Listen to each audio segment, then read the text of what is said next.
चरणारविन्दं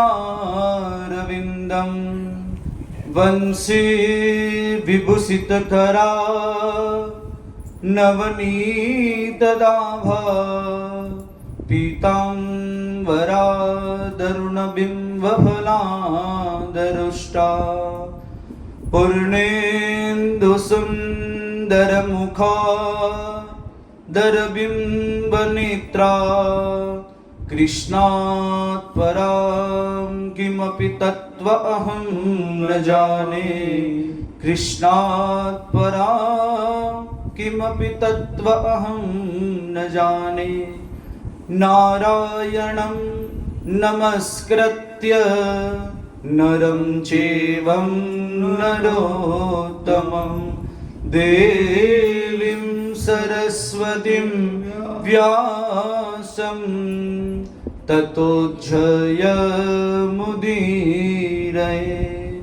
सीतानाथ समारंभा श्रीरामानंद मध्यमा अस्मदाचार्यपर्यन्तं वन्दे श्रीगुरुपरम्परा गौरांगं रसमलै नित्यं रसाचार्य रसोस्तुकं श्रीमद् रामहर्षणदेवाख्यं सद्गुरु प्रणमाम्यहम्। जय जय श्री राधारमण जय जय नवल किशोर जय गोपी चित चोर प्रभो जय जय माखन चोर प्रभुर्नंद कुमारो में स्वामिनी वृषभानुजा कृतार्थोऽहं कृतार्थोऽहं न संशय।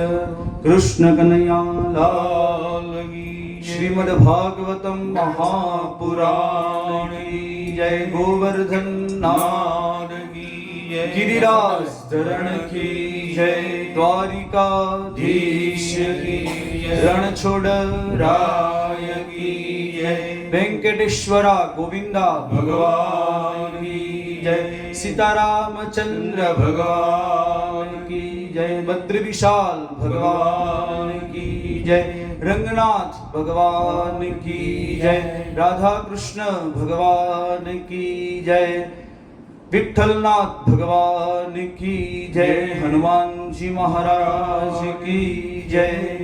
जय जय श्री राधे जय जय श्री राधे जय जय श्री राधे श्याम। भगवान गोविंद दामोदर स्तुति નું ગાન કરીએ સાથે બધા, પછી આગળ આપણે આજની કથા પ્રથમ દિવસની કથા આપણે પ્રારંભ કરીએ। બોલે શ્રી કૃષ્ણ કનૈયા લાલ की जय। करारविन्देन पदारविन्दं मुखारविन्दे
व्रजन्ते गोविन्द दामोदर माधवेति शिवे सदेवं व्रज सुन्दराणि नामानि कृष्णस्य मनोहराणि समस्तभक्तानि विनाशनानि गोविन्द दामोदर माधवेति सुखावसाने इदमेव सारं दुःखावसाने इदमेव ज्ञेयं देहावसाने इदमेव जातं गोविन्द दामोदर माधवेति श्रीकृष्ण राधा वर गोकुलेश गोपाल गोवर्धननाथ विष्णु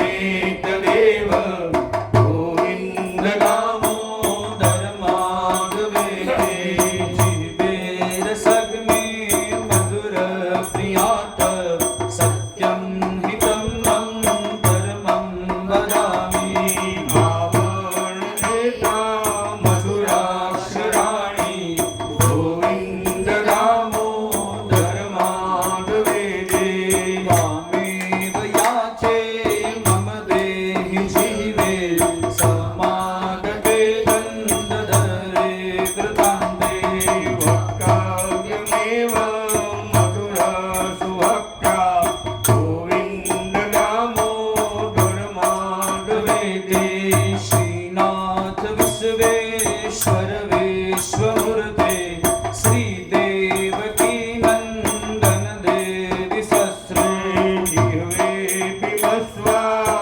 वस्वामृतमेतदेव गोविन्द दामोदर माधवेति गोपीपते कंसरीपो मुकुन्द लक्ष्मीपते केशव वासुदेव जिह्वेऽपि वस्वामृतमेतदेव गोविन्द दामोदर माधवेति गोविन्द दामोदर माधवेति कृष्ण कन्हैया लाल की जय ભગવાનનું નામ સ્મરણ કીર્તન કરતા આજની કથા આપણે પ્રારંભ કરીએ શ્રી કૃષ્ણ ગોવિંદ હરે મુરારી હે નાથ નારાયણ વાસુદેવ શ્રી કૃષ્ણ ગોવિંદ હરે મુરારી હે નાથ નારાયણ વાસુદેવ શ્રી કૃષ્ણ ગોવિંદ હરે મુરારી હે નાથ નારાયણ વાસુદેવ શ્રી કૃષ્ણ ગોવિંદ હરે મુરારી હે નાથ નારાયણ વાસુદેવ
श्रीमद् भागवतम महापुराण की जय, गोवर्धन नाथ की जय।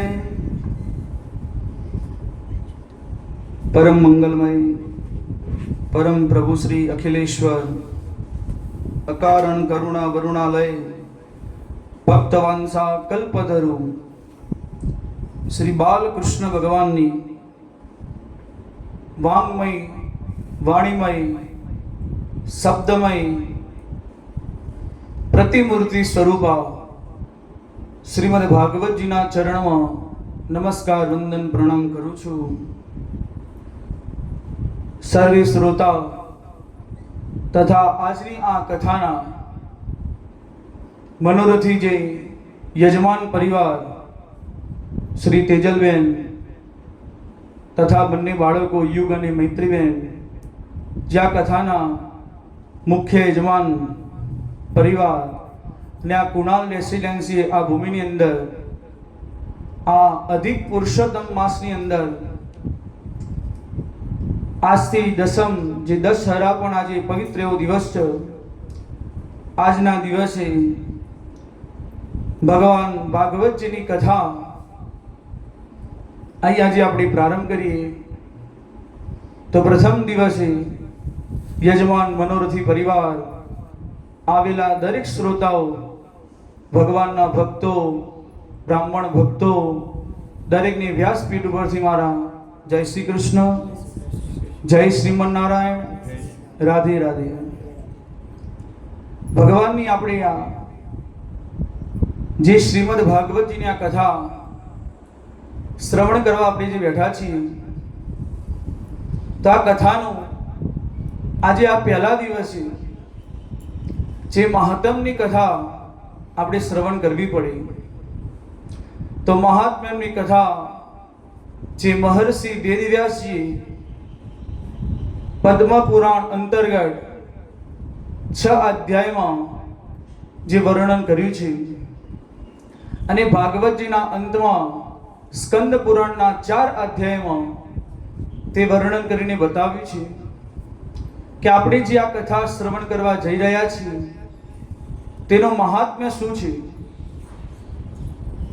केम के जे वस्तुनो आपणे महात्म्य न जाणता होईए तो ए कथा अथवा कोई वस्तु होय त्या सुधी एमां आपणे श्रद्धा रस के रुचि थती नथी।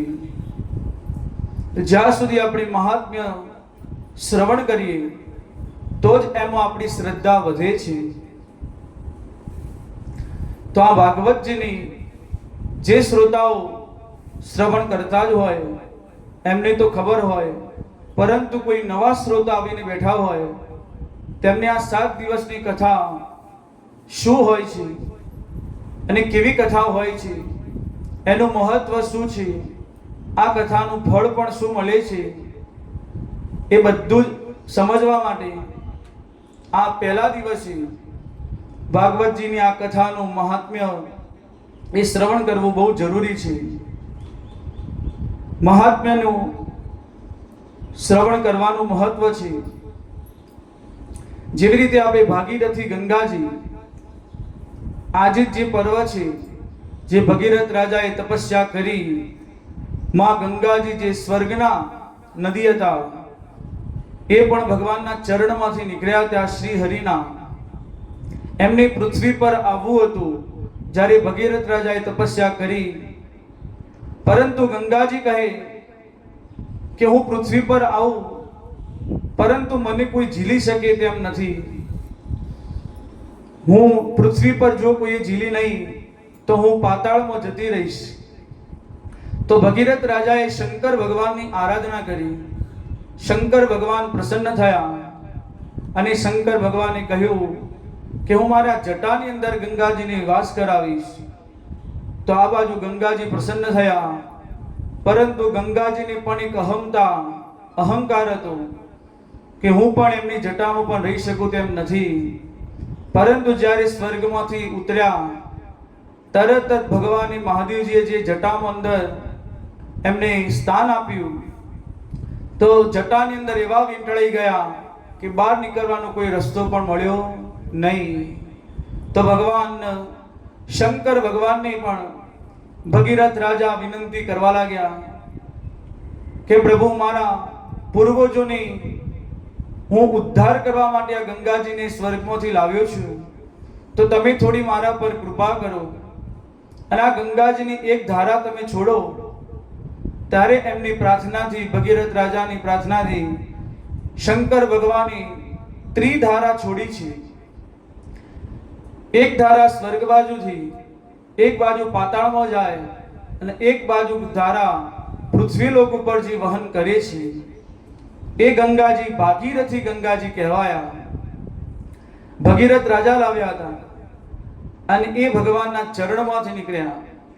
તે ભાગીરથી ગંગાજીનું આપણે બધા જ મહત્વ જાણીએ છીએ કે આમાં આપણે સ્નાન કરવા જઈએ તો આપણું શરીર તન પવિત્ર થાય, આપણા જેટલા કરેલા પાપોમાંથી એમાંથી મુક્ત થઈએ છીએ.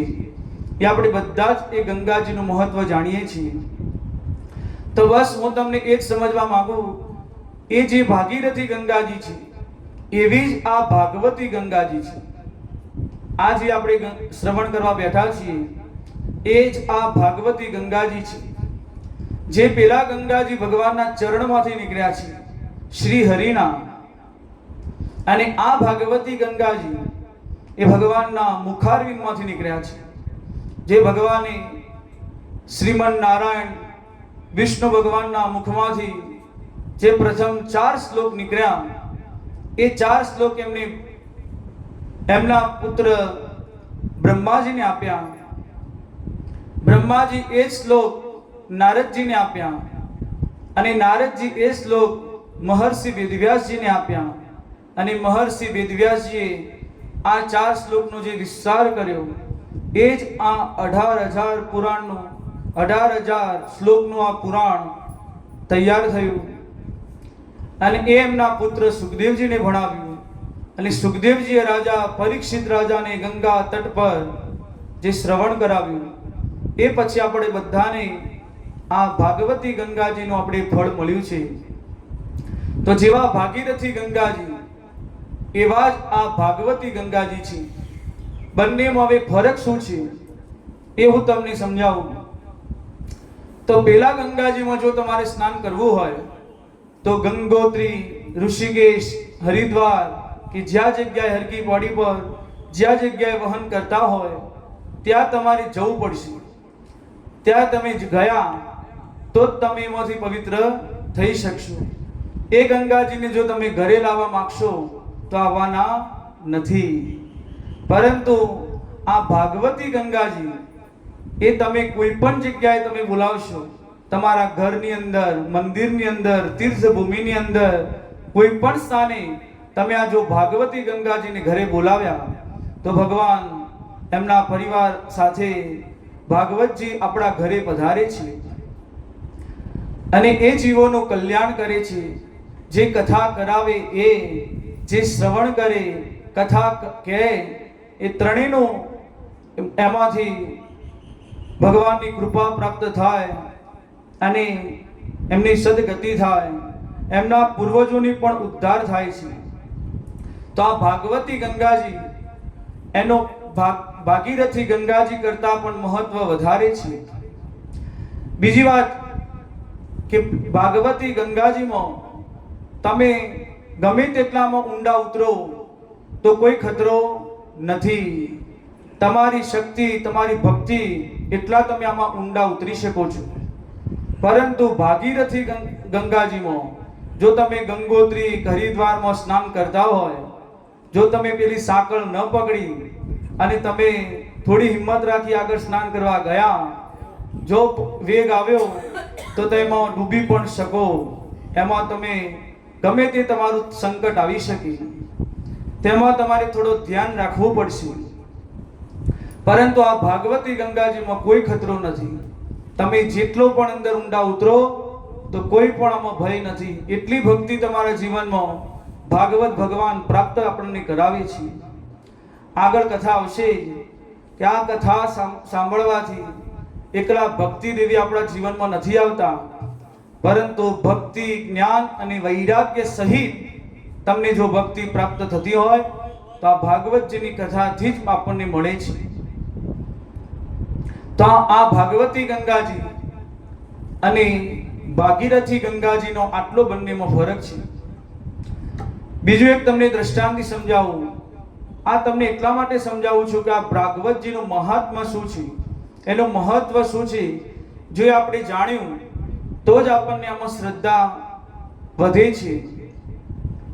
બીજું એક દ્રષ્ટાંત, એક ગામમાં એક નદી કિનારે કપડા ધોવાનો એક ભાઈ કામ કરતો હતો, જેને આપણે ધોબી કહીએ. ત્યાં નદી કિનારેથી એક મહાત્મા નીકળ્યા. તે મહાત્માને થયું કે આ ભાઈ આટલું બધું ગરીબ લાગે છે અને કામ કરી રહ્યો છે. તેની નજીક આવ્યા અને તેને જઈને કહ્યું કે લા ભાઈ, આ હું તને એક વસ્તુ આપું, તે તું સાચવીને રાખજે અને આનો ઉપયોગ કરજે. તે ભાઈને વસ્તુ તે આપી અને મહાત્મા ત્યાંથી નીકળી ગયા. જ્યારે 1 વર્ષનો સમય પૂરો થયો, એ જ ગામમાં એ જ નદી કિનારેથી ફરીથી મહાત્મા ત્યાં નીકળ્યા. પાછા તે ભાઈને જોયો કે હજુ પણ આવી રીતે મજૂરી કરી રહ્યો છે. તેની નજીક જઈ તેને કહ્યું કે તે મેં તને વસ્તુ આપી હતી, તેનો ઉપયોગ તું શું કર્યો? તે કહ્યું, મહાત્મા, તમે મને જે આ પથ્થર આપ્યો હતો, એ પથ્થર તો હું આ કપડાં ધોવા માટે ઉપયોગ કરું છું. તો એ મહાત્મા કહેવા લાગ્યા, આ પથ્થર ન હતો, આ તો પારસ મણી મેં તને આપી હતી. તો પારસ મણી તો તું લોખંડને અડાડીશ તો સોનું બની જાય અને તું ઘણો બધો સુખી થઈ જાય, તારે આવી મજૂરી કરવી પડે નહીં, એટલા માટે મેં તને આપી હતી. તો પેલા ભાઈએ પણ સામે કહ્યું કે મહાત્મા, તમે વસ્તુ આપી પરંતુ તેનું મહત્વ સમજાવ્યું નહીં. તો જ્યાં સુધી આપણા જીવનમાં એનું મહત્વ નથી જાણતા, ત્યાં સુધી આપણે એ વસ્તુનો ઉપયોગ કરી શકતા નથી. તેટલા માટે એ પારસ મણી આપી હતી, એવી જ ભગવાને આપણને પણ એ દ્રષ્ટાંતથી આપણે સમજીએ તો બ્રાહ્મણ ભગવાનને આપણે માનવો આપણને બનાવ્યા, બ્રાહ્મણો બનાવ્યા, એમાં ભગવાનને આપણને સાથે આપણને આ ભાગવતજી રૂપી પારસ મણી આપણને આપી છે. પરંતુ જે જાણે છે, જે સમજે છે, તેનો ઉપયોગ કરે છે, એનું જીવન પણ એમાં સુધરી જાય છે. જે ભાગવતજીની શરણાગતિ અપનાવે છે, તેનું જીવન પણ ધન્ય બની જાય છે. અને જે નથી જાણતા એ હજુ એવા ને એવા રહે છે. એટલા માટે જ્યાં સુધી એનું મહત્વ આપણે ન જાણીએ, ત્યાં સુધી એમાં આપણી શ્રદ્ધા પણ વધતી નથી. એટલા માટે મહત્વ જાણવું જરૂરી છે. આપણી આગળ કોઈ ફળનું નામ બોલે, કેરીનું આગળ નામ બોલે, તો તરત જ કેરીના બધા જ ગુણધર્મ આપણને ખબર પડી જાય. ઉપરથી પીળી છાલ હોય, અંદરથી ગોટલી હોય, રસથી ભરપૂર હોય, એ આપણને તરત જ તેના બધા જ ગુણધર્મ ખબર પડી જાય. તેવી રીતે આપણી આગળ કોઈ એક ભાગવતજીની કથા છે, તો તરત જ એના બધા જ કથા શું કથા આવે એ આપણની અંદર મહત્વ ખબર પડવી જવી જોઈએ. તો આ ભાગવતજીનું મહત્વ ખૂબ બધું વધારે છે. તો આ પદ્મ પુરાણ અંતર્ગત જે મહર્ષિ વેદવ્યાસજીએ 6 અધ્યાયમાં જે આ કથા બતાવી છે, એ આજે આપણે પહેલા દિવસે શ્રવણ કરીશું. સચ્ચિદાનંદ રૂપાય વિશ્વોત્પત્યાદિ હેતવે તાપત્રય વિનાશાય શ્રી કૃષ્ણાય વયમ નમઃ. તો ભગવાનના 3 સ્વરૂપ છે. અને જે ભાગવતજીના આગળ શ્રીમદ શબ્દ લાગે છે, તે શ્રી કહેતા લક્ષ્મી રાધાજી છે, જે યુક્ત છે તે શ્રી, અને મદ કહેતા પૂર્ણ છે, એ જ શ્રીમદ શબ્દ કહેવાય છે. અને ભાગવતજીના જે 4 અક્ષર છે, ભા કહેતા ભક્તિ વધે છે, ગ કહેતા જ્ઞાન વધે છે, અને ભ કહેતા વૈરાગ્ય આપણા જીવનમાં પ્રાપ્ત થાય, અને ત કહેતા ત્યાગ આપણા જીવનમાં પ્રાપ્ત થાય છે. જે ભાગવતજીની શરણાગતિ અને આ કથા દરરોજ શ્રવણ કરતા હોય, તેના જીવનમાં પણ તમે જોજો, એના જીવનમાં પણ જે ત્યાગ કરવા જેવી વસ્તુ હોય, એ પણ ધીરે ધીરે પ્રારંભ થઈ જાય છે. એમને છોડવી નથી પડતી, પરંતુ આ ભાગવતજીની કથા જ એમના જીવનમાં જે છોડવા જેવી વસ્તુ હોય તેને આપોઆપ છોડાવે છે. તો ત્યાગ પણ આપણા જીવનમાં થવા લાગે છે. અને ભગવાનના શ્રીજી બાવાના જે આપણે ભગવાન ઠાકોરજીના જે આપણે 12 અંગ હોય છે એ જ આ ભાગવતજીના 12 સ્કંદ છે. ભગવાનનું જ આ વાંગમય સ્વરૂપ છે. ભગવાન જ્યારે સ્વધામ ગયા, ઉદ્ધવજીને બદ્રી વિશાલ મોકલ્યા અને ભગવાન જ્યારે સ્વધામ જવાની તૈયારી હતી, જે 7મા દિવસે કથા આવશે, ત્યારે ભગવાનનું એટલું બધું તેજ નીકળ્યું અને તેજ સુધજી મહારાજ કહે છે ભાગવતજીની આવીને અંદર સમાઈ ગયું, કોઈ જગ્યાએ બીજે ગયું નથી. ભગવાન એ જ તેજ આ ભાગવતજીની અંદર આવીને સમાવી ગયું. તો આ ભાગવતજી એ કોઈ ગ્રંથ કે પુસ્તક નથી, પરંતુ સાક્ષાત ભગવાન કનૈયાનો શ્રી વિગ્રહ છે આ ભાગવતજી. એટલા માટે એનું પૂજન, અર્ચન, આરતી આપણે કરીએ અને માથા પર પણ એમને પધરાવીએ છીએ. બોલો ભાગવત ભગવાન કી જય. તો ભગવાનનો જે જમણો ચરણ છે એ આ પ્રથમ સ્કંદ છે. જે બીજો ચરણ એ ડાબો ચરણ એ બીજો સ્કંદ છે. પછી ભગવાનની આ જમણી બાહુ જે છે એ આ ભાગવતજીનો ત્રીજો સ્કંદ છે. જે ચોથો સ્કંદ એ ભગવાનની ડાબી બાહુ છે. ભગવાનની જમણી સાથળ એ 5મો સ્કંદ છે. અને છઠ્ઠો સ્કંદ એ ભગવાનની ડાબી સાથળ છે. અને ભગવાનની 7મો જે સ્કંદ છે, જે શ્રીજી બાવાએ જમણો હાથ મુષ્ટિકાઓ જે કેડ ઉપર રાખેલો, અને કનૈયાનું જો તમે વિગ્રહ જોયું હોય તો ભગવાને જે બાંસુરી વગાડતા હોય એ જે ડાબો હાથ છે એ ભગવાનનો 7મો સ્કંદ છે. 8મો સ્કંદ એ ભગવાનની જમણી છાતી છે. 9મો સ્કંદ એ ભગવાનની ડાબી છાતી છે. અને 10મ સ્કંદ એ ભગવાનનું હૃદય છે. 11 સ્કંદ એ ભગવાનનું મુખારવિંદ છે. અને 12મો સ્કંદ જે શ્રીજી બાવાનો ઉપર ઉઠેલો હાથ બધા જ ભક્તોને બોલાવે છે, તમે મારી પાસે આવો. એ છેલ્લો 12મો સ્કંદ, એ છેલ્લો ભગવાનનો ઉપર ઉઠેલો જે હાથ છે તે છે. આ કથા 3 જગ્યાએ થઈ. એક રાજા પરીક્ષિત અને સુખદેવજી મહારાજ વર્ણન કરે છે. જે સનકાદિક અને નારદજી વચ્ચે કથા થઈ, જે હરિદ્વારમાં ગંગા તટે. અને ત્રીજી કથા જે સુક્તાલની અંદર, જે નૈમિષારણ્યની અંદર, જ્યાં સુતજી મહારાજ અને સૌનકાદી ઋષિઓ જે શ્રવણ કરતા હતા, એ પ્રમાણે 3 જગ્યાએ આ કથાનું સત્ર પ્રારંભ રહ્યું. તેવી આજે કથા આપણે શ્રવણ કરીએ તો સત, ચિત અને આનંદ આ ભગવાનના 3 સ્વરૂપ છે.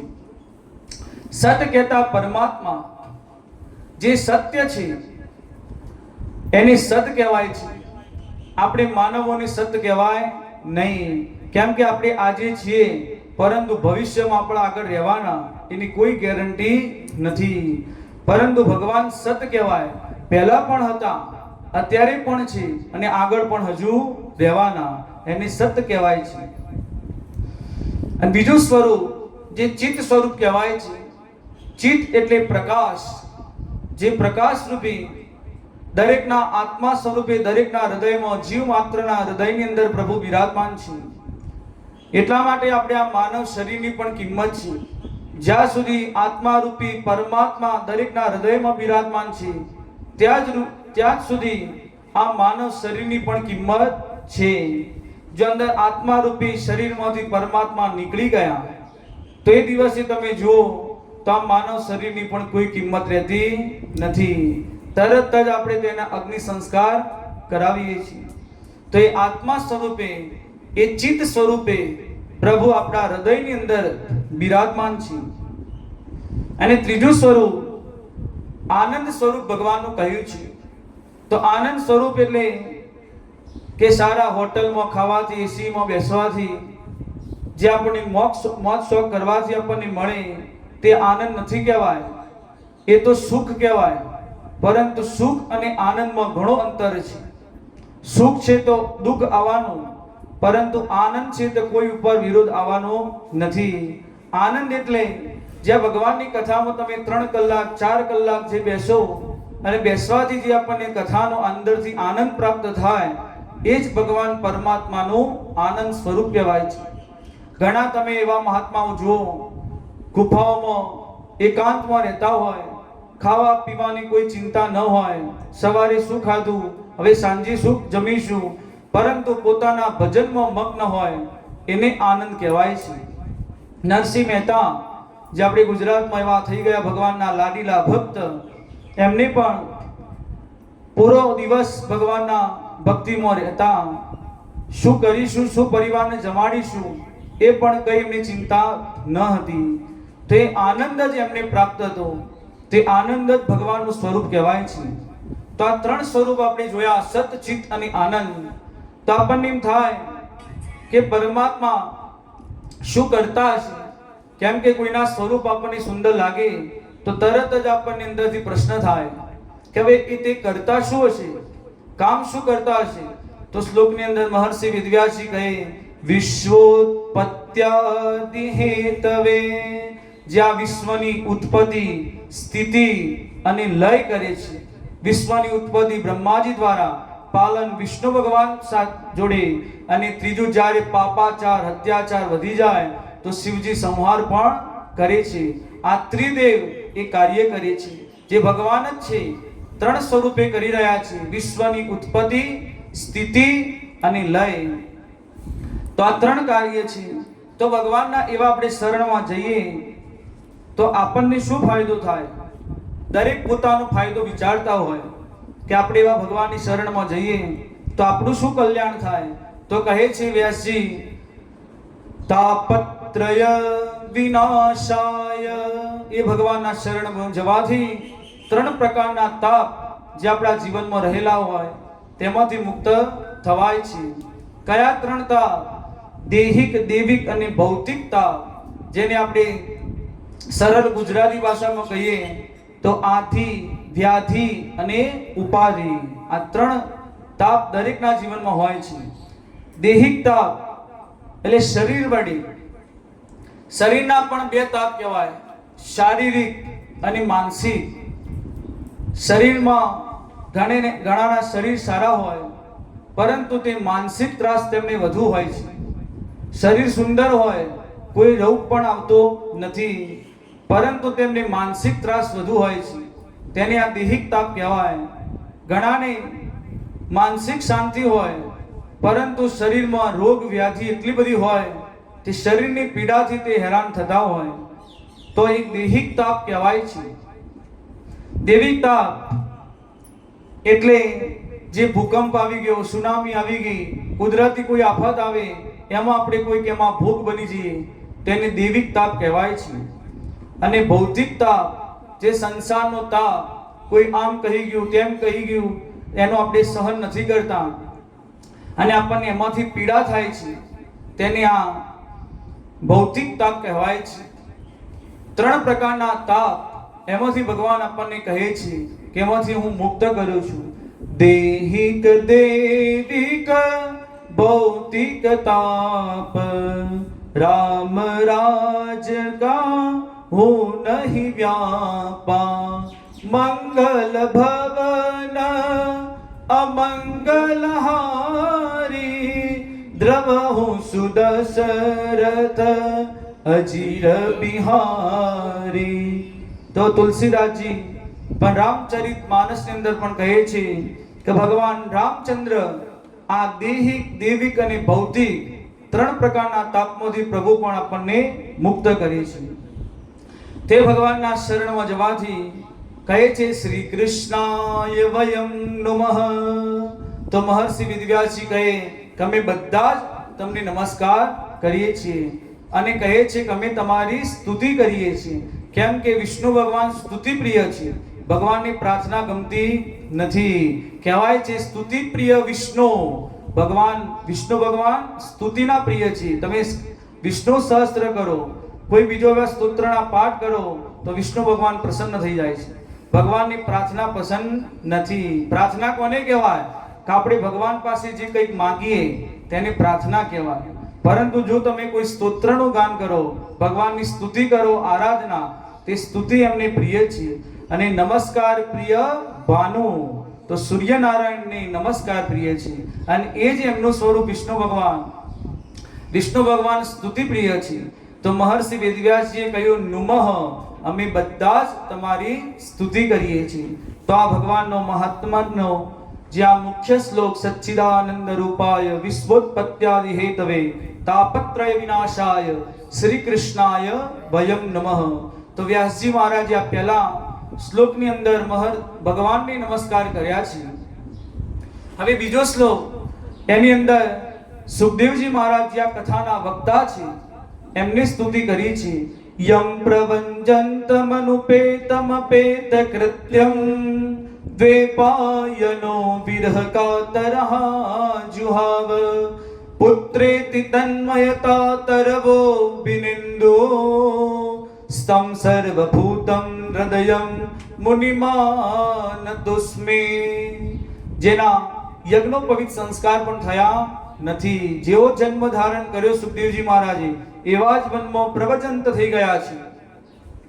પાછળ વ્યાસજી મહારાજ પુકારે છે, બેટા ઉભા રહો, બેટા ઉભા રહો, પરંતુ તે સુખદેવજી મહારાજ ઉભા રહેતા નથી, પ્રવચંત થઈ ગયા છે અને એમનું સાંભળતા પણ નથી. અને ત્યારે જંગલના વૃક્ષો તેમને ઉત્તર આપતા કહે છે, શું કહે છે વ્યાસજી મહારાજને, કે આ તમારા પુત્ર સુખદેવજી મહારાજ જે લોકોના હિત માટે, કલ્યાણ કરવા માટે હે વ્યાસજી મહારાજ જઈ રહ્યા છે, તો તમે એમને જવા દો. તમે શું કરવા એમની પાછળ પોકાર કરો છો? કેમ તમે એમને બોલાવી રહ્યા છો? તો કહે, વૃક્ષોએ ઉત્તર આપતા કહ્યું છે કે અમને તમે જુઓ, અમે ઠંડી, તાપ, ગરમી બધું અમે સહન કરીએ છીએ, અને અમારા ઉપર જે આવેલા ફળ, ફૂલ કોઈ પણ આવીને લઈ જાય, તમે કોઈને પણ ના કહેતા નથી. કોઈ પણ વાનર, મનુષ્ય, માનવ કોઈ પણ આવીને લઈ જાય, તમે કોઈને પણ અમારા ફળ, ફૂલ આપીએ છીએ, પરંતુ ઠંડી, તાપ, ગરમી અમે સહન કરીએ, અમારા ફળ અમે બીજાને આપીએ છીએ.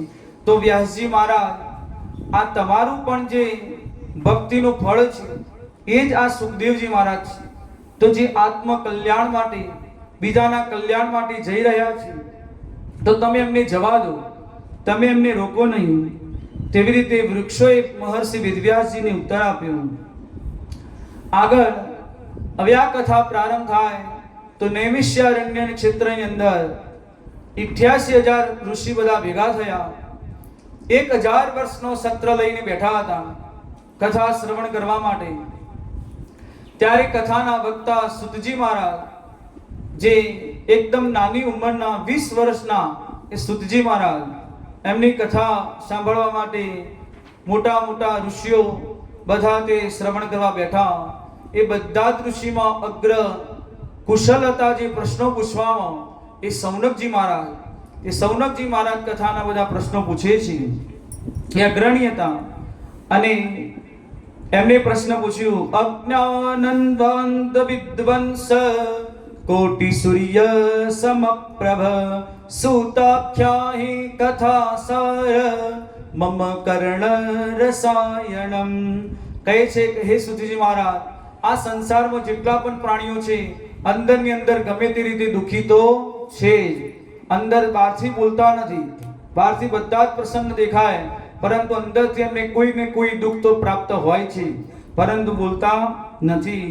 અને તમારા પાસે તો કરોડો સૂર્ય સમાન તમે જ્ઞાન આપવાવાળા છો, તો તમને અમને એવી કથા શ્રવણ કરાવો કે કથા શ્રવણ કરવાથી અમારા કર્ણોને રસ આપવા વાળી હોય એવી કથા તમે અમને બતાવો, જે મનુષ્યનો બધું જ દુઃખ એનાથી નાશ પામે એવી કથા તમે અમને બતાવો. સંસારમાં જેટલા જીવ છે તે કોઈ ને કોઈ રૂપી દુઃખી હોય છે. અને બીજું આગળ કહ્યું કે ભગવાનની પ્રાપ્તિ કરવી હોય આ મનુષ્ય શરીરમાં, તો અમે કેવી રીતે ભગવાનને પ્રાપ્ત કરીએ? કેમ કે આગળ હવે કળિયુગ આવવાનો, તે કળિયુગની અંદર કોઈ કઠિનથી કઠિન કોઈ સાધના કરી શકવાના નથી. જે આગળના યુગોમાં કરતા, સતયુગમાં, દ્વાપરમાં, ત્રેતામાં, એવી રીતે આ કળિયુગમાં કોઈ માણસ કરી શકતા નથી. કેમ કે કળિયુગમાં પ્રાણીઓ, આપણે જે જીવાત્મા, એમના મંદ ભાગ્ય હોય છે અને ઘણાના ભાગ્ય સારા હોય છે. કંઈ પણ કામ કરે તો તરત જ એમનું કામ થઈ જાય, પરંતુ એમની બુદ્ધિ મંદ હોય છે. જો બુદ્ધિ મંદ હોય અથવા ભાગ્ય મંદ હોય, બંનેમાંથી એક હોય, અને જો આ બંને તમને સારા પ્રાપ્ત થયા હોય, ભાગ્ય પણ સારા અને બુદ્ધિ પણ તમારી સારી હોય, તો બસ એ ભગવત કૃપા હોય તમારા પર, તો જ તમને મળી શકે. કેમ કે આ કળિયુગમાં આ બંને વસ્તુ તમે જોજો, જેટલાઓ જીવોની અંદર આમાંથી એક વસ્તુ જ જોવા મળતી હોય. જેના ભાગ્ય સારા હોય અથવા બુદ્ધિ હોય, અથવા બુદ્ધિ સારી હોય, તેનું ભાગ્ય કામ કરતું ન હોય. બંનેમાંથી એક જ હોય. પરંતુ જો પરમાત્માએ આપણા પર કૃપા કરતા હોય તો આ બંને તમને મળી શકતું હોય. તેટલા માટે સૌનકજી મહારાજ કહે કે આ કળિયુગમાં કોઈ કઠિન સાધના કરી શકવાના નથી. તો થોડા જ કાર્યની અંદર ભગવાન પ્રગટ થાય, અને ભગવાન પ્રગટ થઈને વરદાન આપીને જતા રહે એવા નહીં, પરંતુ જે વૈષ્ણવોના પાસે ભગવાન રહે છે, સતત ભગવાન વૈષ્ણવોની પાસે રહે છે, જે શાશ્વત રૂપથી, એવા પરમાત્મા અમારે જોઈએ, તેવું એમને માંગ્યું. અને પછી કહ્યું, ચિંતામણી લોક સુખ સુરદ્રુ સ્વર્ગ સંપદમ, કે કોઈને ચિંતામણી મળી જાય તો જે લૌકિક સુખ હોય આપણા સંસારના, એ બધા જ તેમને મળી જાય. પરંતુ જો કોઈ કલ્પવૃક્ષ કોઈને મળી જાય તો એની સ્વર્ગની સંપત્તિ તેને આપોઆપ મળી જાય છે. પરંતુ પ્રયશ્ચતિ ગુરુ પ્રીતો વૈકુંઠમ યોગી દુર્લભમ, તો પરંતુ જેના પર ગુરુની કૃપા થઈ જાય, જેના પર ગુરુની કૃપા ભરપૂર હોય, તેને વૈકુંઠ મળવામાં પણ સુલભ છે. એના માટે કોઈ તકલીફ નથી. તો સુધજી મહારાજને કહે કે તમારા પર તો ભરપૂર ગુરુદેવની કૃપા છે, તો તમે અમને એવી કથા શ્રવણ કરાવો, એવું કહેવા લાગ્યા. તો સુધજી મહારાજ પણ એટલા બધા પ્રસન્ન થઈ ગયા. અને સુધજી મહારાજ કહે, તો બધા જ ઋષિ તમે સાંભળો, હું તમને આજે એવી કથા જે પ્રારંભ કરું છું, જે શ્રવણ તમે કરો. કાલ પ્યાલ મુખાગ્રાસ ત્રાસ નિર્ણાસ હેતવે શ્રીમદ ભાગવતમ શાસ્ત્રમ કલોકીરેણ ભાષિતમ. કહ્યું કે આ કાલરૂપી મુખના અજગરના મુખમાં આપણે બધા જ ગ્રાસ થઈને બેઠા છીએ, પરંતુ કોઈને ખબર પડતી નથી. આ કાળરૂપી કળિયુગ, કાળરૂપી અજગર, મોટો સાપ, મોટું મોઢું ફૂલાવીને બેઠો છે, મૃત્યુરૂપી, એના બધા જ આપણે અંદર ગ્રાસ બનીએ છીએ, પરંતુ આપણને કોઈને ખબર પડતી નથી. તે નિમિત્ત કોઈ પણને બનાવે છે. કોઈને આમાં અટક આવી જાય, એક્સિડન્ટ થઈ જાય, નિમિત્ત કોઈ પણ વસ્તુને બનાવે, પરંતુ તે કાળના જ ભોગ બને છે. તો ક્યારે આપણને ગ્રાસ બનાવી દે એ ખબર પડતી નથી. તેના મુક્તિ માટે, એના આપણે બચવા માટે ભગવાનના મહર્ષિ વેદવ્યાસજી કહે છે કે આ શ્રીમદ ભાગવત શાસ્ત્ર તેમને પ્રગટ કર્યું છે. તો આ ભાગવતજીની શરણાગતિ, એમના આશ્રય રહેવાથી, એમની શરણાગતિ રહેવાથી, એમની ભક્તિ કરવાથી મૃત્યુ તમને નહીં આવે એવું નથી કહ્યું, પરંતુ મૃત્યુનો જે ભય વ્યાપેલો છે આપણને, કે હું મરી જઈશ, હું મરી જઈશ, આવો ભય દરેકની અંદર હોય છે. આ ભયમાંથી જો મુક્ત કરતા હોય તો જ આ ભાગવતજીની કથા. જો ભાગવતજીની કથા શ્રવણ કરો તો આ ભયમાંથી મુક્ત થઈએ છીએ. આગળ કહ્યું, જન્માંતરે ભવિત પુણ્યમ તદા ભાગવતમ લભે. જન્મ જન્માંતરના અનેક જન્મના આ જ્યારે પુણ્ય ઉદય થાય તો જ તમારા ઘરે, તમારા જીવનમાં આ ભાગવતજીની પ્રાપ્તિ થાય. ભાગવતજી કથા એમને થઈ શકતી નથી. એમાં પણ તેજલબેન, આજે તો અધિક માસ, અધિકસ્ય અધિકમ ફલમ, અધિક ફળ જો આ ભાગવતજીની કથા આ શ્રવણ કરવામાં જો અધિક મહિનામાં આવે, તેનાથી કોઈ ઉત્તમ સાધન નથી. એમાં ભગવાને ખૂબ તમારા પર એટલી બધી કૃપા કરી છે, જે તમારી ઈચ્છા, આ મનોરથ ભગવાને અધિક માસની અંદર પૂર્ણ કર્યો. આ સામાન્ય વસ્તુ નથી કે તમને સારું લગાડવા પણ જો અમે કહેતા હોઈએ, પરંતુ ખૂબ ભગવાનની જે ઉપર કૃપા થાય એ જ આવા અધિક મહિનાની અંદર કથા શ્રવણ કરાવી શકે. આ કથાના દાન તમે કર્યું છે.